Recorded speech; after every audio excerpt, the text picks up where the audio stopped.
Na Slovensku sa premnožili gorily a zdá sa, že sa presúvajú k našim západným susedom. Na internete sa objavili amatérske zábery veľkých opíc nakrútené v lesoch na hraniciach s Českou republikou. Dnes sme žiadne gorily nenašli, ostali po nich iba balíčky peňazí a tieto zamrznuté exkrementy. Obyvatelia nedalekej obce však tvrdia, že videli, ako opice tiahnu smerom na západ. Ukazuje sa, že obľúbenou lokalitou goril v Českej republike sú letiská. Pri leteckej továrni vo Vodochodoch si poskakovali bez najmenšieho ostychu. Zatiaľ, čo sa na Slovensku premnožené gorily skrývali v súkromných bytoch, v Čechách sa bez problémov sústreďujú v okolí benzínových pump. Stretnutia s verejnými činiteľmi nie sú výnimkou. Ďalším miestom výskytu goril v Čechách je okolie stávkových kancelárií Fortuna. Často si odtiaľ odnášajú igelitové tašky s neznámym obsahom.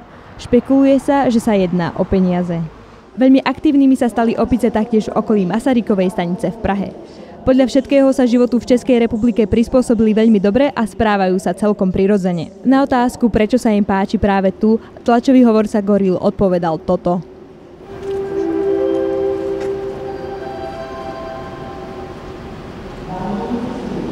Najhustejší výskyt goril je v súčasnosti nahlásený z pražskej hlavnej triedy na Příkope. Politickí a ekonomickí analytici spoločne s renomovanými zoológmi sa domnievajú, že si tu gorily našli ideálne miesto na rozmnožovanie. Ide však iba o nepodložené špekulácie. Oficiálne vyjadrenie ich zástupcov sa nám získať nepodarilo. Situáciu však budeme aj naďalej pozorne sledovať. Zuzana Hirhošová, Slovenská televízia, Praha.